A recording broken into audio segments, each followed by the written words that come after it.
कोहिनूर हीरे का केवल पुरुषों को ही अभिशाप था।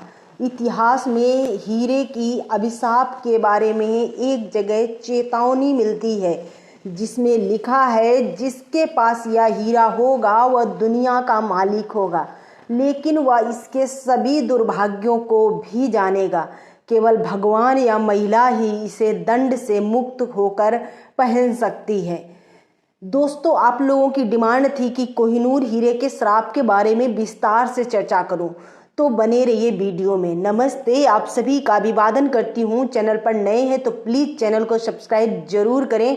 वीडियो पसंद आए तो वीडियो को लाइक और शेयर जरूर कीजिए। इंग्लैंड के शाही परिवार को भी कोहिनूर के श्राप के बारे में पता था। यही वजह थी कि इंग्लैंड के शाही परिवार में अभी तक कोहिनूर किसी भी पुरुष के ताज का हिस्सा नहीं बना था। 2022 में महारानी एलिजाबेथ की डेथ के बाद किसी भी तरह के विवाद से बचने के लिए क्वीन कंसोर्ट कैमिला ने अपने और किंग चार्ल्स तृतीय के राजाभिषेक समारोह के दौरान ऐलान किया कि ताज में कोहिनूर हीरे का इस्तेमाल नहीं किया जाएगा। उन्होंने ताज में कोहिनूर पहनने से परहेज किया क्योंकि शाही परिवार विवादों से दूर रहना चाहता है। कोहिनूर को शापित कहे जाने के पीछे के कई वजह मिलती हैं। कहा जाता है कि यह हीरा जिसके पास रहा उसका पतन ही हुआ। कोहिनूर शब्द बना है फारसी शब्द कोहिनूर से, जिसका हिंदी में मतलब होता है रोशनी का पर्वत। लेकिन इस हीरे ने हमेशा इसके उलट ही असर दिखाया। या जहां भी गया वहां बर्बादी का कारण बना। सुल्तानों की सल्तनत गई, राजाओं का राज खत्म हुआ। हालांकि यह बात मान्यता के आधार पर कही जाती है और इसी आधार पर 13वीं सदी से ही कोहिनूर को शापित बताया जाने लगा। कोहिनूर की मनहूसियत के बारे में अलग अलग घटनाओं के आधार पर कहानियां बताई जाती हैं। इस हीरे के सफर की शुरुआत काकतीय वंश के साथ हुई, जहां से कोहिनूर फिर तुगलक वंश के पास आया। उसके बाद यह हीरा हाथ लगा मुगलों के। इतिहास गवाह है कि कोहिनूर जिसके पास भी पहुंचा, पहले तो उनका खूब वर्चस्व रहा, लेकिन बाद में उन्हें सब कुछ गंवाना पड़ा। मुगल बादशाह शाहजहां ने कोहिनूर को अपने मयूर सिंहासन में जड़वाया। उसने कई वर्षों तक राज भी किया, लेकिन आखिरकार शाहजहां का क्या हुआ? पहले पत्नी ने छोड़ा, फिर बेटे ने ही नजरबंद कर गद्दी हथिया ली।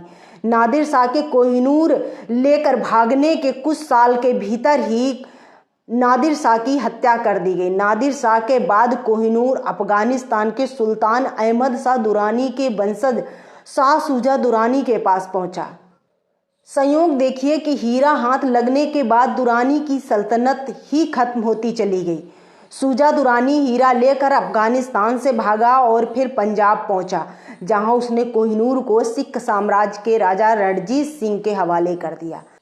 कुछ ही दिन बाद रणजीत सिंह की भी मौत हो गई। उनकी मौत के बाद यह हीरा रणजीत सिंह के बेटे दलीप सिंह को विरासत में मिला। कोहिनूर सिख साम्राज्य के खजाने का हिस्सा था। अंग्रेजों ने महाराजा रणजीत सिंह के साम्राज्य पर हमला किया। सिख साम्राज्य के पतन के बाद यह हीरा अंग्रेजों ने अपने कब्जे में ले लिया। 1851 में यह हीरा रानी विक्टोरिया के पास पेश किया गया। महाराजा रणजीत सिंह के बेटे दलीप सिंह तब 5 साल के बच्चे थे। अंग्रेज उन्हें भी अपने साथ उठा ले गए, जो रानी विक्टोरिया की देख रेख में ही पले बड़े। उन्हें बचपन में ही उनके वतन से दूर कर दिया गया और उन्हें वापस लौटने की परमिशन नहीं थी। उन्हें हालांकि इस बात का एहसास था कि कोहिनूर सिख साम्राज्य की संपत्ति है। उन्होंने कई बार इसे वापस लेने का भी प्रयास किया, किंतु सफल नहीं हो सके। 1893 में प्रिंस दलीप जब पहली बार भारत दौरे पर आए तो उन्हें पंजाब में प्रवेश करने की अनुमति नहीं दी गई। आखिरकार वो पेरिस में जा बसे और वहीं 1893 में निधन होने तक वहीं रहे। कोहिनूर हीरे के इस मनहूसियत भरे असर से बचने के लिए इंग्लैंड की महारानी ने नियम बनाया कि इसे कोई महिला ही पहनेगी। कहा जाता है कि इससे भी कोहिनूर हीरे की मनहूसियत खत्म नहीं हुई।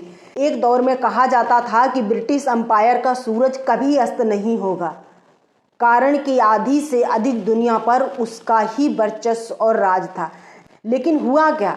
आखिरकार दुनिया भर में फैली अंग्रेजों की हुकूमत भी खत्म हो गई। कोहिनूर हीरा सबसे पहले किसके पास पहुंचा, इसका उल्लेख नहीं मिलता है।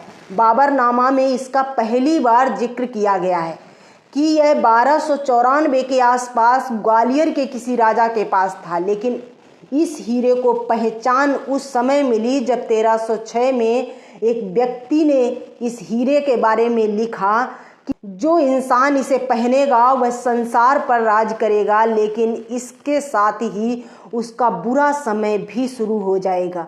शुरू में इस बात को किसी ने स्वीकार नहीं किया, लेकिन जब एक के बाद एक घटनाएं होने लगी तब सभी ने इस सच को स्वीकार करना शुरू किया। कोहिनूर हीरे को लेकर कई तरह की अफवाहें हैं और इन अफवाहों के कारण इसे मनहूस हीरा कहा जाता है। इस हीरे की मनहूसियत से बचने के लिए ब्रिटेन की महारानी ने इसकी बहुत काट छांट भी करवाई, लेकिन इस हीरे की मनहूसियत से ब्रिटिश साम्राज्य भी नहीं बच पाया और धीरे धीरे उसका भी पतन हो गया। हीरे की लूट के केवल 7-8 साल बाद 1857 के विद्रोह ने ईस्ट इंडिया कंपनी को जड़ से खत्म कर दिया। भाई भाई के खिलाफ और बेटों ने अपने पिता को उखाड़ फेंका। कोहिनूर हीरे के मालिक शासकों का इतिहास और जीवन हिंसा, हत्यारों, अंग भंग, यातना और विश्वासघात से भरा था। चाहे लोग कोहिनूर हीरे के अभिशाप पर विश्वास करें या ना करें, परंतु ये पत्थर का निर्विवाद है और कोहिनूर अभिशाप के खतरे के इतने उदाहरण लोगों को सावधान करने के लिए पर्याप्त हैं। एक ऐसे समय में जब भारत ब्रिटेन के संबंध अच्छे हैं, शाही परिवार नहीं चाहता कि ताजपोशी के समय भारत के साथ किसी तरह का कूटनीतिक विवाद हो। यह नायाब हीरा भारत का हुआ करता था, जिसकी वापसी को लेकर भारत की ओर से समय समय पर मांग होती रही है। कोहिनूर हीरा जितना नायाब है उतना ही विवादित भी रहा है। ऐसा माना जाता है कि जिस भी राजकुमार या राजा के पास कोहिनूर होता था वह अंततः अपनी शक्ति या जीवन खो देता था।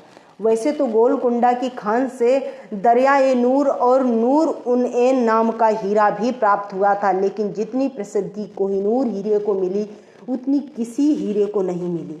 कोहिनूर की खोज भले ही सदियों पहले हुई हो, लेकिन आज भी ये दुनिया भर में मशहूर है। साथ ही इससे जुड़े किस्से और कहानियों में लोगों को बड़ी दिलचस्पी और यकीन बना हुआ है।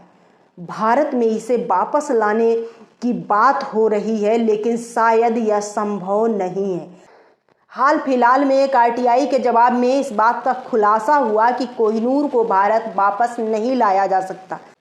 इसके लिए 43 साल पुराने antics and art treasure act 1972 का हवाला दिया गया। इस नियम के अनुसार वे प्राचीन वस्तुएं देश में वापस नहीं लाई जा सकती जो आज़ादी से पहले बाहर गई थी।